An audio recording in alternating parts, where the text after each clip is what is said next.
On va poser la question à Philippe Schreck qui nous rejoint. Bonjour à vous, monsieur le député élu du Var. Vous dites, et c'est votre argument, que vous avez censuré le précédent gouvernement Barnier pour vos 11 millions d'électeurs. Qu'est-ce que vous espérez obtenir de plus dans le gouvernement Bayrou, qui, si son pari de s'ouvrir à gauche réussit, ne dépendra plus de vous dans l'Assemblée nationale ? Si vous voulez, bonjour déjà, merci pour votre invitation, mais si vous voulez, le sujet n'est pas tellement est-ce que ça va dépendre de nous, pas dépendre de nous, ça c'est vraiment de la tambouille, et c'est à cela que les autres partis politiques se livrent depuis une dizaine de jours dans le cadre d'une séquence qui est quand même désolante. Le vrai sujet, c'est quelles vont être les mesures prises dans l'intérêt des Français, du pouvoir d'achat, des problématiques des services publics, de la santé et de l'immigration. Il est bien évident que si M. Bayrou fait une politique de gauche, s'il présente le même budget que M. Barnier, qui était un budget de gauche, ce sera bien entendu sans nous, mais lorsqu'on regarde l'histoire politique, même récente, ça ne tiendra pas longtemps. Parce que l'on sait que ce soit le MoDem, le Parti Socialiste ou les LR, sur la durée, aucune promesse n'est tenue. Donc il retrouvera sa fragilité originelle, puisqu'il est originellement très fragile, avec 45 députés, encore moins que M. Barnier dans cette Assemblée nationale. Philippe Schreck, vous dites que ce sera sans nous, le Rassemblement national, mais si jamais il réussit à cet accord de non-censure avec une partie de la gauche, hors LFI, avec un nombre de députés suffisant pour avoir la majorité, de 189 sièges, il n'a pas besoin de vous. C'était ça le sens de ma question. Qu'est-ce que vous allez obtenir de plus pour vos électeurs que ce que Michel Barnier vous avait concédé ? Vous n'avez pas déjà grillé vos cartes dans cette Assemblée ? Mais pas du tout. On n'a pas grillé nos cartes, on a défendu les Français. On les a épargnés d'un budget qui augmentait de 30 à 40 milliards leurs impôts et leurs charges. Après, vous pensez qu'il y aura moins d'impôts dans ce gouvernement-là ? Pardonnez-moi Philippe Schreck, un gouvernement qui s'ouvrira sur la gauche, vous pensez qu'il y aura moins d'impôts ?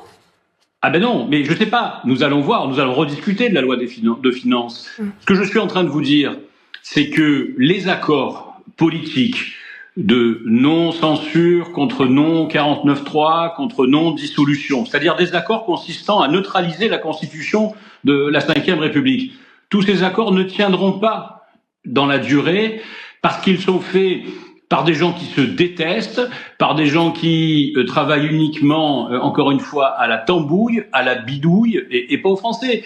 Donc ils pourront faire les accords qui seront des accords très court-termistes. Ça ne tiendra pas. Ils trahiront leurs accords, comme M. Bayrou lui-même, s'il rentre dans ce schéma, mais j'espère qu'il ne rentrera pas dans ce schéma, comme M. Bayrou a trahi tantôt la droite, tantôt la gauche, voilà. Mais s'ils vont dans ce ballet politique, eh bien, ce sera des victoires très court-termistes et le couperet tombera forcément, puisque, comme d'habitude, ils ne s'occuperont pas des intérêts bien compris et primordiaux des Français. Philippe Schreck, il y a urgence aujourd'hui à voter un budget. Ça, tout le monde est d'accord là-dessus.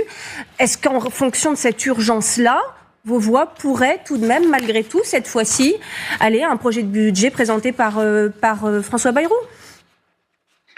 Je pense qu'il faut décorréler la notation de la dette française.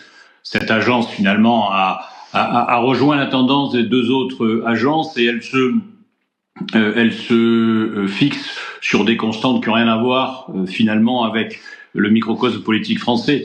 L'économie française est surendettée, elle est techniquement un petit peu presque en récession, les défaillances d'entreprises sont énormes et les impôts que l'on pense pouvoir lever ne seront vraisemblablement, comme l'an dernier, pas levés car l'impôt ne sera pas productif. Donc bien sûr qu'il y a urgence à voter le budget, mais encore une fois, pas n'importe quel budget.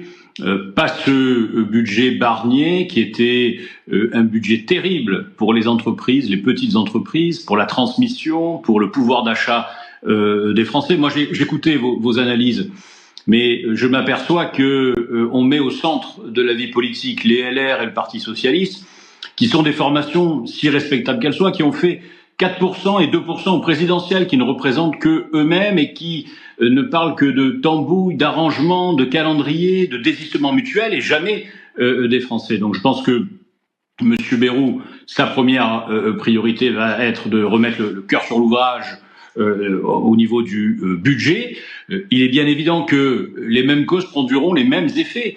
Il va donc Votre prédiction à vous qu'ils produisent et qu'ils proposent un budget qui soit différent dans quelques orientations. Il ne s'agit pas de prendre le budget du Rassemblement national, mais il s'agit, eh bien, écoutez... On a compris, d'entendre certaines de vos propositions. Pardonnez-moi, Philippe Schreck, monsieur le député, on manque de temps pour continuer avec vous. Merci en tout cas d'avoir été en direct sur l'antenne d'LCI.